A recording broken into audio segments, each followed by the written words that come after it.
Good morning student. आज हम एक से स्टार्ट करेंगे exercise 1D from RS Agarwal CBSE board for class 10। ठीक है, देखिए पहला क्वेश्चन क्या है, डिफाइन रेशनल नंबर। उसके पार्ट हैं, ये फर्स्ट पार्ट है। सेकंड पार्ट है इरेशनल नंबर्स बताने हैं क्या होते हैं, फिर आपको बताना रियल नंबर्स क्या होते हैं। ठीक है ना, तो एक एक करके इनको समझते हैं। देखिए सबसे पहले आते हैं कि रेशनल नंबर्स क्या होते हैं। रेशनल नंबर्स, तो फर्स्ट पार्ट हमें एक्सप्लेन करना है रेशनल नंबर।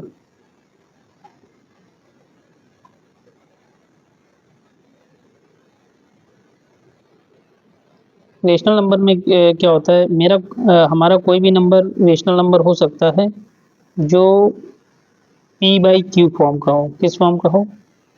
P/Q फॉर्म का हो, यानी कोई नंबर जो P/Q फॉर्म का है और उसके लिए कंडीशन क्या है Q की वैल्यू ज़ीरो ना हो। ठीक, क्योंकि अगर डिनोमिनेटर में ज़ीरो हो गया तो ये अनडिफाइंड हो जाएगा।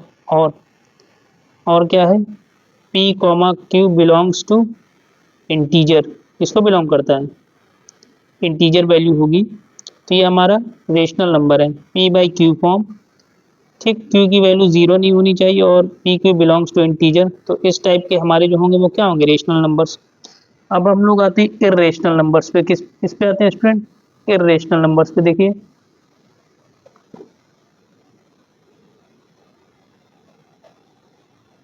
इर्रेशनल नंबर्स हमारे क्या होते हैं, देखिए the numbers that are expressible as non terminating and non repeating decimals. देखिए numbers that are numbers that are expressible as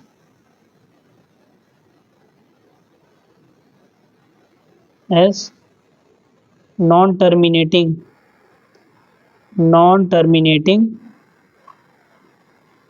एक तो ये कंडीशन है, दूसरा क्या है, नॉन रिपीटिंग डेसिमल। क्या है?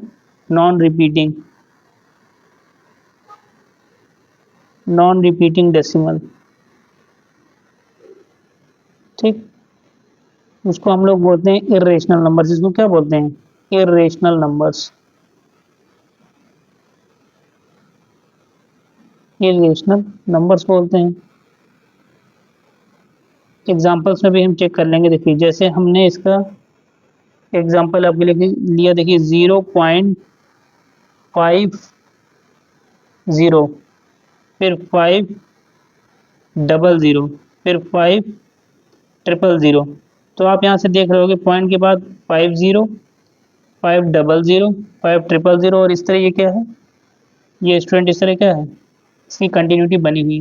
तो आप ये देख रहे होंगे कि ये पहली चीज़ तो है कि ये नॉन टर्मिनेटिंग है, यानी देखने खत्म नहीं हो रहा है, ये आगे कंटिन्यू है। दूसरा क्या है, नॉन रिपीटिंग डेसिमल।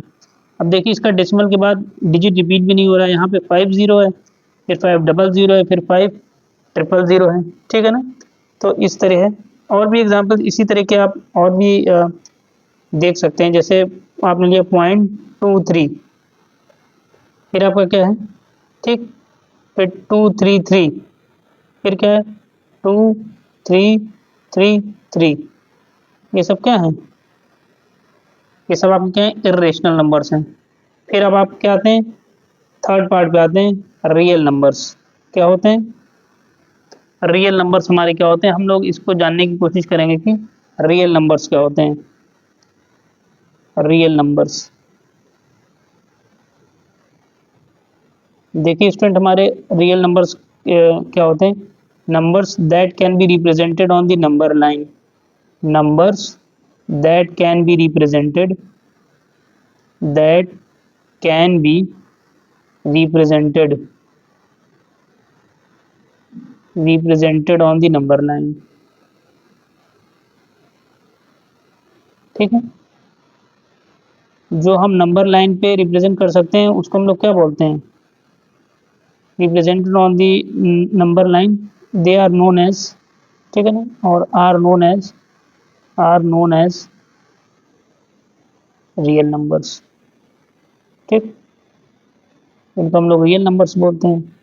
अब देखिए रियल नंबर्स में हमारे रेशनल और इरेशनल दोनों ही आते हैं। ठीक है ना, तो इसमें हमारे क्या हो जाएंगे, इसमें हमारे रेशनल नंबर भी आएंगे। ठीक है ना, रेशनल नंबर को भी हम नंबर लाइन पे रिप्रेजेंट कर सकते हैं, ठीक है ना। अभी आपको एग्जांपल के थ्रू एक्सप्लेन भी करते हैं। रेशनल और इरेशनल दोनों, ठीक, दोनों ही दोनों ही रिप्रेजेंट कर सकते हैं। जैसे मान लीजिए आपने लिया 3/2, तो 3/2 आपका क्या है, ये आपका रेशनल नंबर है, पी बाई क्यू फॉर्म का है। सपोज करिए यही एग्जाम्पल आपने लिया 0.50, ठीक है ना। या मान लीजिए कुछ आपने दूसरा भी एग्जाम्पल ले लिया, ठीक है ना, 1.6767, ठीक है ना। अब सपोज करिए कि आपने नंबर लाइन चूज किया, ठीक है ना।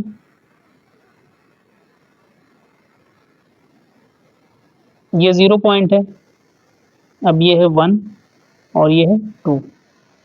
क्लियर है फ्रेंड। अब देखिए 3/2 करेंगे तो 1.5 आ जाएगा, तो 1.5 यहाँ कहीं पे आएगा, ठीक है ना। ये आपका क्या हो जाएगा, 1.5 हो गया ये। अब 1.5 से ज़्यादा 1.6767 इस तरह मान लीजिए ये कंटिन्यू है, ठीक है ना। तो 1.5 तो ये हो गया, ये कितना हो गया 1.5। अब इसके बाद थोड़ा सा मूव करेंगे तो 1.67677, कहीं ना कहीं तो इसके बीच में लाई करेगा, समवेयर हियर।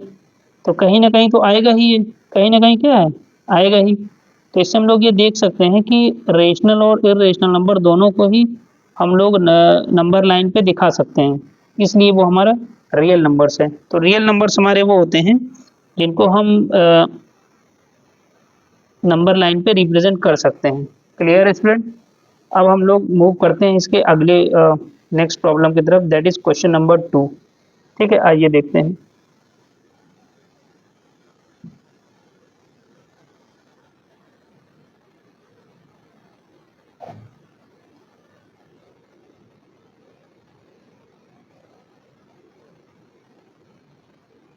चलिए आइए क्वेश्चन नंबर 2 देखें।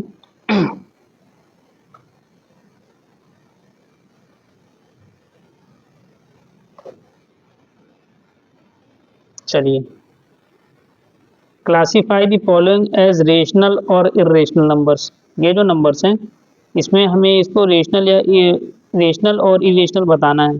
पहला ही देख लेते हैं। पहला दिया हुआ है 22/7। अब स्टूडेंट आपको ये दिख रहा होगा कि ये किस फॉर्म का है, P/Q फॉर्म का है, हमने अभी अभी आपको बताया है। और P, Q किसको बिलोंग करते हैं, इंटीजर। तो देखिए आपको इंटीजर वैल्यू भी दिख रहा है और P/Q फॉर्म का भी है। और एक चीज़ और क्या बताया था, Q0 नहीं होना चाहिए, तो यहाँ पर Q0 भी नहीं है, ठीक है। और PQ इंटीजर्स को भी बिलोंग करते हैं, तो ये मेरा क्या हो जाएगा स्टूडेंट, ये क्या हो जाएगा, रेशनल नंबर। क्या हो जाएगा, रेशनल नंबर। क्लियर है, क्लियर स्टूडेंट। अब देखिए, अब आते हैं सेकेंड पार्ट में। देखिए सेकेंड पार्ट क्या दिया हुआ है, 3.1416। डेसिमल के बाद 4 नंबर्स हैं, ठीक है ना। देखिए अगर आप इसमें से डेसिमल को रिमूव कर देंगे तो क्या हो जाएगा, नीचे 4 जीरो आ जाएगा, 1 2 3 4, ठीक है ना। डेसिमल के बाद चार चार डिजिट है, 1 2 3 4।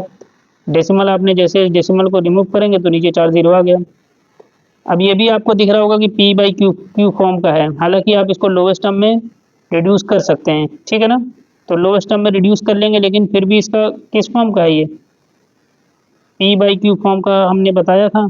और क्या बताया था, PQ बिलोंग्स टू इंटीजर, ठीक, ये इंटीजर वैल्यूज है, ठीक है ना। और क्या बताया था आपको कि Q आपका ज़ीरो नहीं होना चाहिए, वो भी दिख रहा है मेरा, Q0 नहीं है। ये सारी की सारी क्या है, इंटीजर वैल्यूज हैं, ठीक है ना। तो ये आपका क्या हो जाएगा, ये मेरा, ये आपका देखेंगे तो ये आपका क्या हो जाएगा, रेशनल नंबर। क्या हो जाएगा, रेशनल।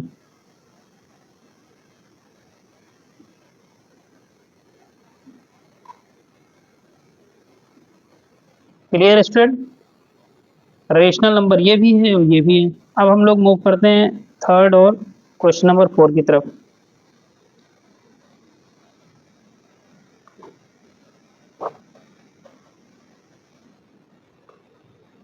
देखिए थर्ड पार्ट कह रहा है पाई, क्या है, पाई, ठीक है ना स्टूडेंट। वैसे आप देखेंगे जो पाई है, पाई एक मेरा ग्रीक ग्रीक लेटर है, क्या है, ग्रीक ग्रीक लेटर। जो मेरी पाई की वैल्यू होती है वो होती है, दो वैल्यूज हैं, 22/7 और 3.145 एंड सो ऑन, ये कंटिन्यू है, ठीक। देखिए अगर आप 22/7 लिखते हैं तब तो ये आपका पी बाई क्यू फॉर्म का है, ठीक है ना, पी बाई क्यू फॉर्म का है, तो ये जो उसकी बेसिक कंडीशन है उसको तो सेटिस्फाई कर देता है। बट अगर आप इस फॉर्म में देखते हैं 3.145 और ये सो ऑन, ठीक है स्टूडेंट, ये आपका जो है ये नॉन नॉन टर्मिनेटिंग है और नॉन रिपीटिंग है, क्या है, नॉन टर्मिनेटिंग और नॉन रिपीटिंग है, जिसकी वजह से ये आपका क्या हो जाता है, इरेशनल नंबर। तो पाई मेरा क्या हो जाता है स्टूडेंट, इरेशनल नंबर, क्या हो जाता है, इरेशनल नंबर।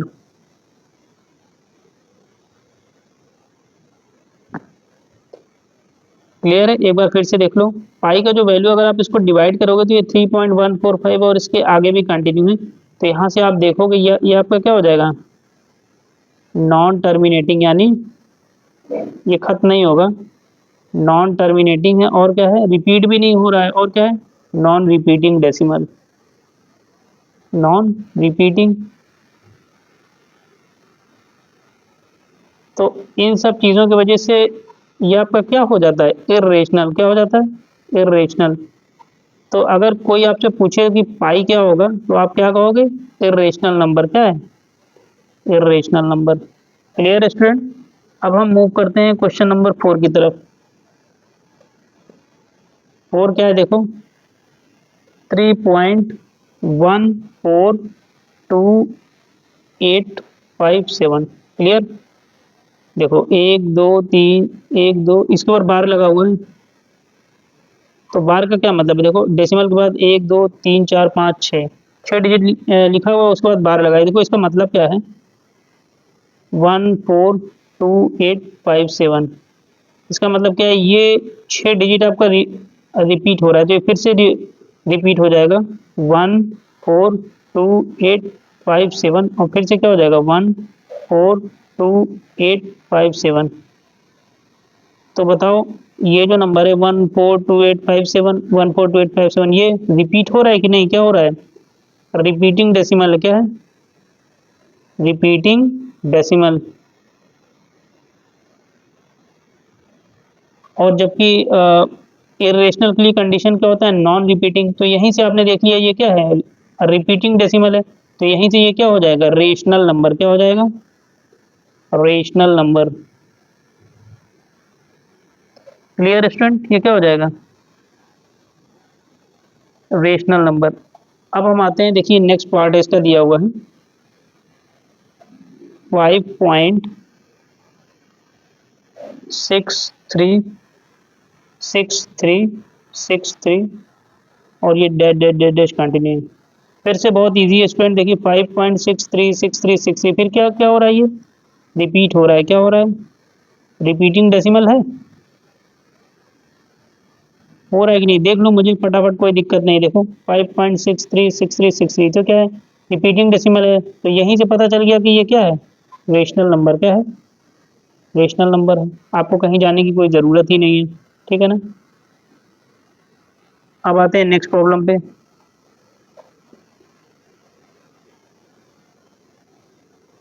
क्या दिया देखो, 2.04004, फिर आपका है 0004, 0004 डैश डैश डैश कंटिन्यू है।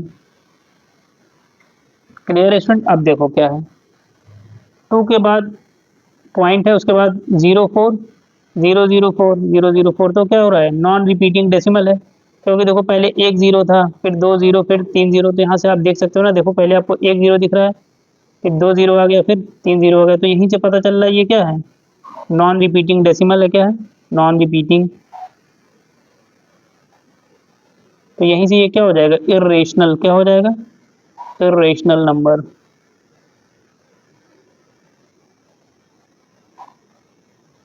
क्लियर।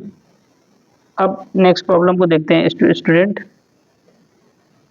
चलिए आइए, इसी तरह आप कोई भी प्रॉब्लम हो आप उसको देख के आसानी से उसमें सॉल्व कर सकते हो, ठीक है ना। सेवन क्या दिया हुआ है देखिए, 1.53533 और क्या दिया हुआ है 5333। नॉन नॉन रिपीटिंग है, देखो वन वन के 1.53 फिर 5333 फिर 5 2 टाइम्स 3 फिर 5333। तो ये यहाँ से क्या पता चला है, नॉन रिपीटिंग है। क्या है, नॉन रिपीटिंग है, नॉन रिपीटिंग। तो यहाँ से क्या पता चल गया, ये क्या है, इर्रेशनल नंबर। क्या है, इर्रेशनल नंबर है। आपको कोई दिक्कत नहीं है, ठीक, आसानी से पता चल गया स्टूडेंट, कोई भी प्रॉब्लम नहीं है, ठीक। अब आइए नेक्स्ट पार्ट पे इसके।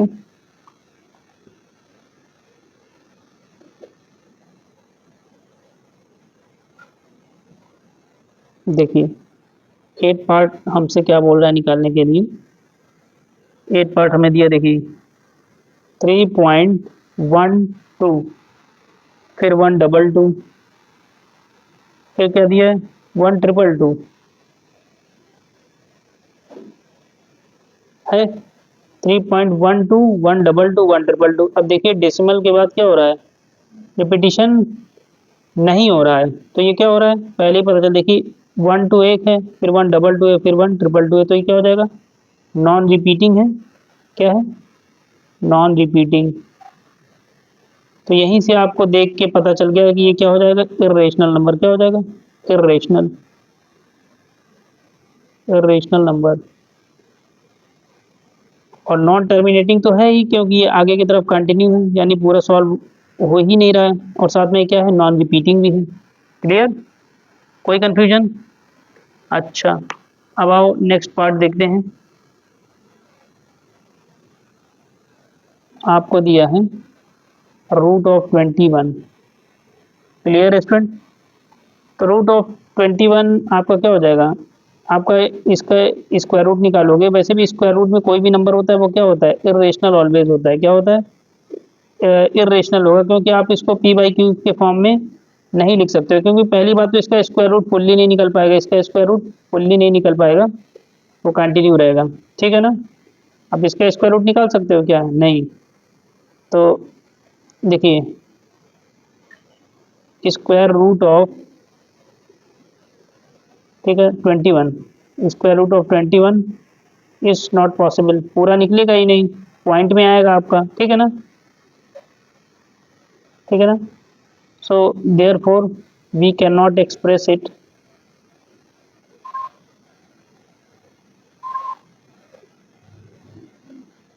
We can not express it in p/q form, ठीक, नहीं कर सकते। Hence it is an irrational number. क्या हो जाएगा, इर्रेशनल नंबर।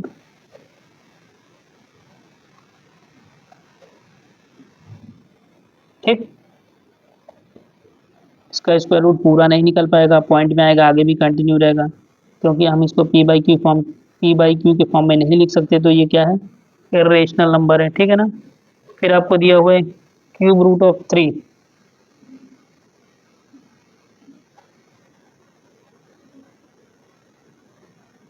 ये दिया हुआ है, इसका मतलब क्या है, 3 टू द पावर ऑफ 1/3, ठीक है ना। ये पावर क्या आ गया, 1/3 आ गया। तो स्टूडेंट ये देखेंगे, ये तो आपके इंडिसीज थर्ड फॉर्म का है। क्या है, इंडिसीज, ठीक है ना। तो थर्ड फॉर्म का दिखाई दे रहा है। तो ये कहीं से it is not of the p/q form, not of the p/q form, therefore it is it it is an irrational। क्या है,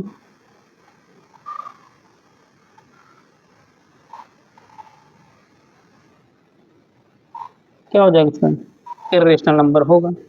रेशनल का तो सवाल ही नहीं है, क्योंकि p/q फॉर्म का होना चाहिए और वो है नहीं, तो क्या हो जाएगा, इर्रेशनल। ठीक, अब मूव करते हैं नेक्स्ट प्रॉब्लम पे।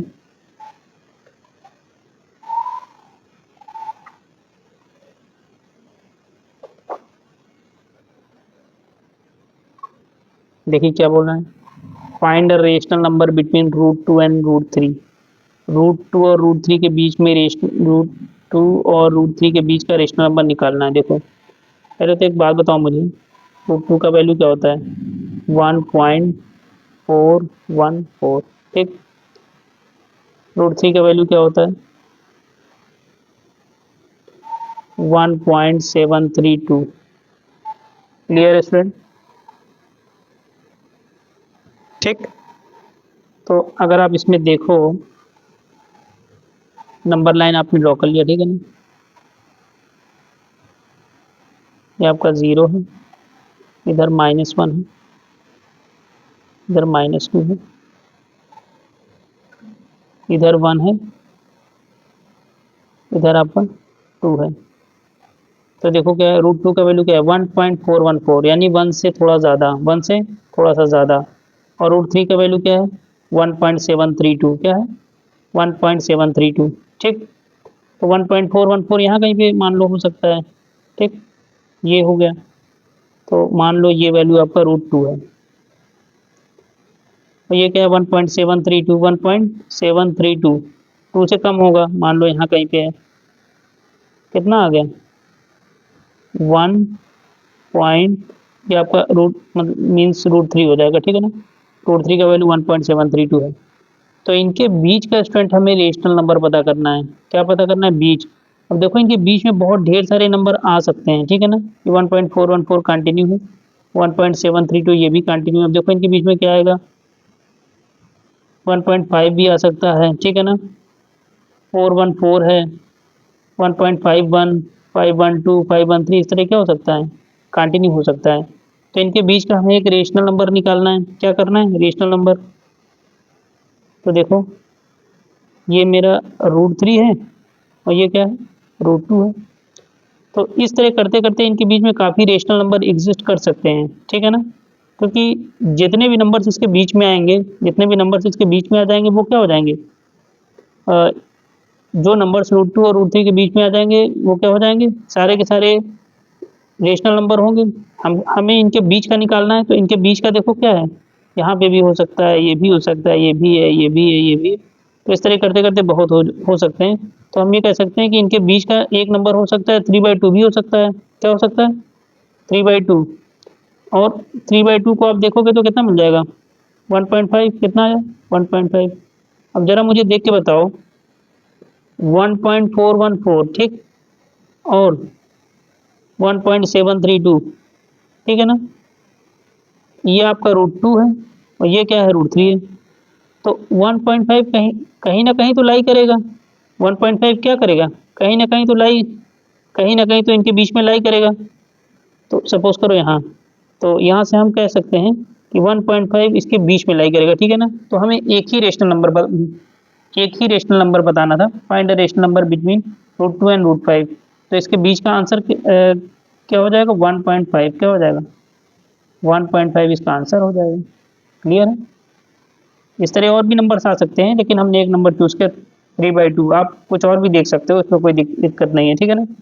आप 1.6 भी देख सकते हो, क्या देख सकते हो, क्योंकि देखो 1.4, 5, 6, ठीक, वो भी आ सकता है, 1.6 भी इसके बीच में आ सकता है एक रेशनल नंबर, ठीक है स्टूडेंट। आप मूव करते हैं क्वेश्चन नंबर नेक्स्ट क्वेश्चन की तरफ।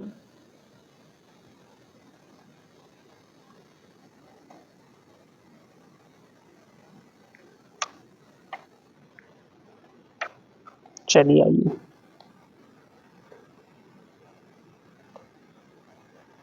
देखिए स्टूडेंट, ये क्वेश्चन एग्जाम के पॉइंट ऑफ व्यू से बहुत ज़्यादा इंपॉर्टेंट है आपके लिए।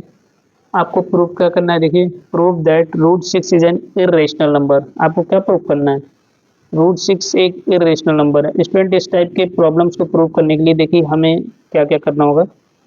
हम इसको प्रूव करने के लिए हम ये पहले सपोज कर लेंगे कि √6 इज अ रेशनल। सपोज क्या कर लेंगे, सपोज √6 इज रेशनल, क्या है, रेशनल नंबर है। एक बात बताओ मुझे, अगर ये रेशनल है, ठीक है ना, तो किस फॉर्म का होगा, P/Q फॉर्म का होगा, इसी फॉर्म का होगा ना। और एक चीज़ क्या सपोज करना है, P, Q आर को प्राइम क्या है? को प्राइम। को प्राइम का मतलब क्या है? इसका जो HCF होगा, किसका? HCF of P comma Q। इसका HCF कितना हो जाएगा? HCF ऑफ, यहाँ से देखो आप, P कॉमा Q कितना हो जाएगा? सिर्फ आप इसका देखोगे, ये को प्राइम है तो इसका HCF 1 ही आ सकता है। क्या आ सकता है? 1 आ सकता है। 1 के अलावा इसका HCF फिर नहीं होगा, क्योंकि ये क्या है? को प्राइम है। क्या है? को प्राइम। क्लियर है स्टूडेंट? इसका HCF कितना आएगा आपका? 1 आएगा। ठीक, ये तो एक कंडीशन है। अब ये है को प्राइम। चलो अब यहाँ से देखो, जो मेन आगे का चीज इंपॉर्टेंट हो रहा है। आपने ये लिया है √6 इजिकल टू P/Q फॉर्म लिया हुआ है। अब यहाँ से आप क्या करोगे? Square both the sides. क्या करोगे? स्क्वायर बोथ द साइड्स, दोनों साइड का स्क्वायर कर दो।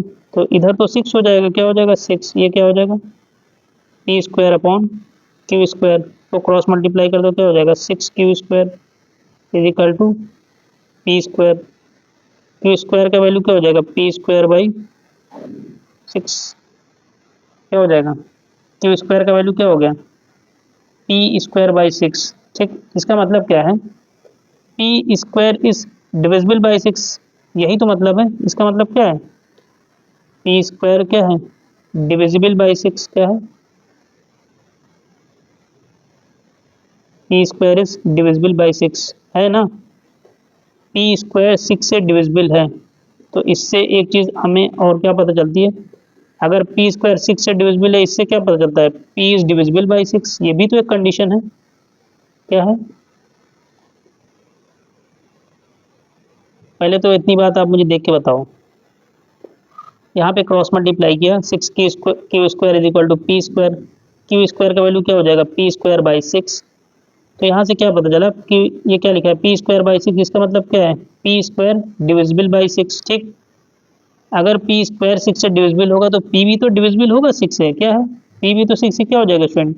डिविजिबल हो जाएगा। ठीक, अच्छा, तो यहाँ से देखो, अगर P/6 6 से डिविजिबल है तो उसका कुछ ना कुछ कोटेंट आएगा। क्या आएगा? कुछ ना कुछ कोटेंट तो आएगा। आप उसको कुछ भी ले सकते हो। कोई वो एक कांस्टेंट वैल्यू आएगी। ठीक है ना? अगर पूरा डिविजिबल है तो रिमाइंडर तो बचेगा नहीं, रिमाइंडर बचना नहीं है, कोई ना कोई वैल्यू आएगी। आप सपोज कर लो के है। क्या है? क्लियर है स्टूडेंट? आप इसको सपोज कर लो के है। क्या सपोज करोगे? के। इसका क्रॉस मल्टीप्लाई कर दो तो ये क्या हो जाएगा? P is equal to 6K। क्या हो जाएगा? 6K। ठीक, अब क्या करो, इसको आप सपोज कर लो 1। क्या सपोज करोगे? 1 मान लो। अब यहाँ से देखो, यहाँ से भी करो स्क्वायर बोथ द साइड्स। क्या करोगे? Square both the sides, both the sides, दोनों साइड का स्क्वायर कर दोगे, क्या मिल जाएगा? P² इज इक्वल टू 6 का स्क्वायर करोगे, कितना मिल जाएगा? 36, और साथ में K² है। ये आपका सेकेंड इक्वेशन है। क्या है? फर्स्ट ये है और सेकेंड ये है। अब देखो, from 1 and 2, from 1 and 2, 1 and 2 कहें तो किसकी बात हो रही? इक्वेशन 1 एंड 2 किसकी बात हो रही? From equation 1 and 2। अब देखो, अच्छा, नेक्स्ट पेज पे आओ।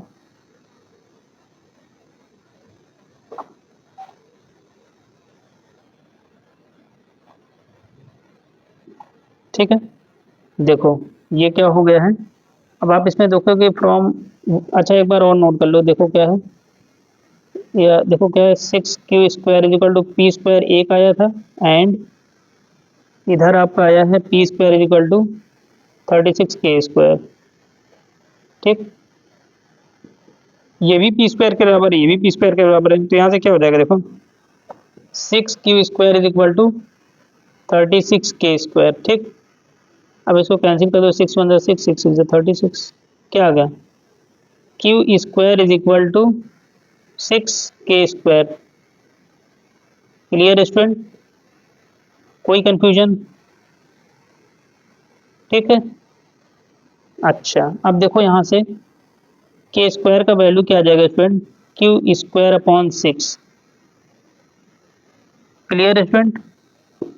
क्यू स्क्वायर अपॉन 6 आ गया। ठीक, इसका मतलब क्या है देखो, इसका मतलब क्या है?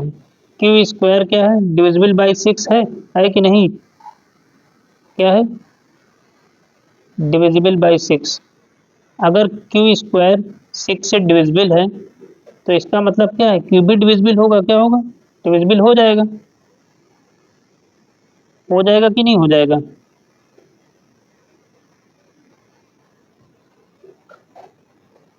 अगर मेरा क्यू स्क्वायर 6 से डिविजिबल है, सपोज कर लो 6 से डिविजिबल नंबर हमारे कौन कौन से हैं? सपोज कर लो आपने लिया 36। क्या लिया? सपोज करो आपने लिया 36। क्यू स्क्वायर अगर आपका 36 है, ठीक है ना, तो 36 क्या 6 से डिविजिबल है? बिल्कुल डिविजिबल है, डिविजिबल हो जाएगा।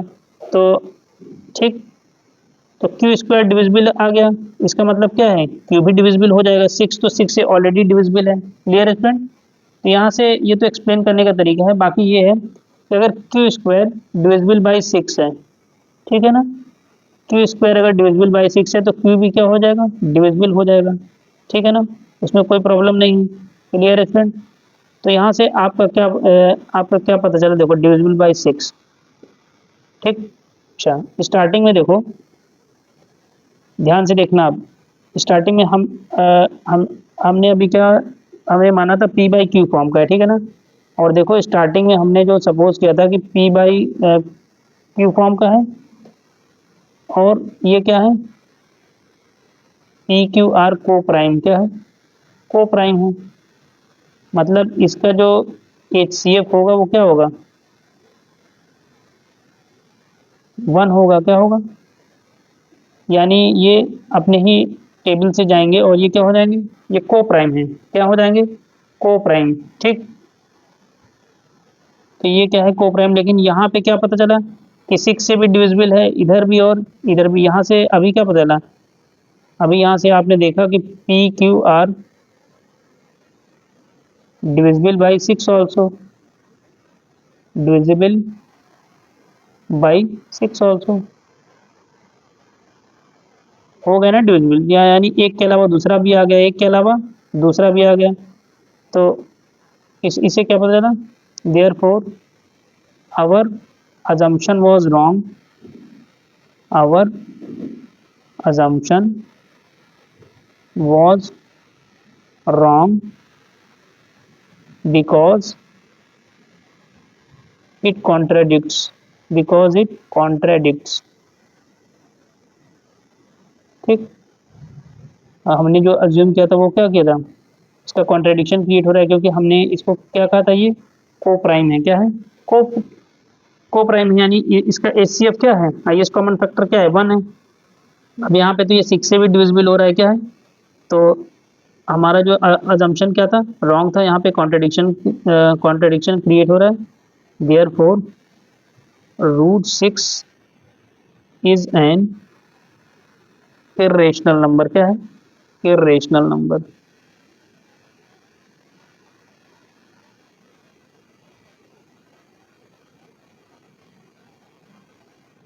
Clear student? तो यहाँ तक हमने कंप्लीट किया। अब आगे का प्रॉब्लम स्टूडेंट हम नेक्स्ट लेक्चर में देखेंगे।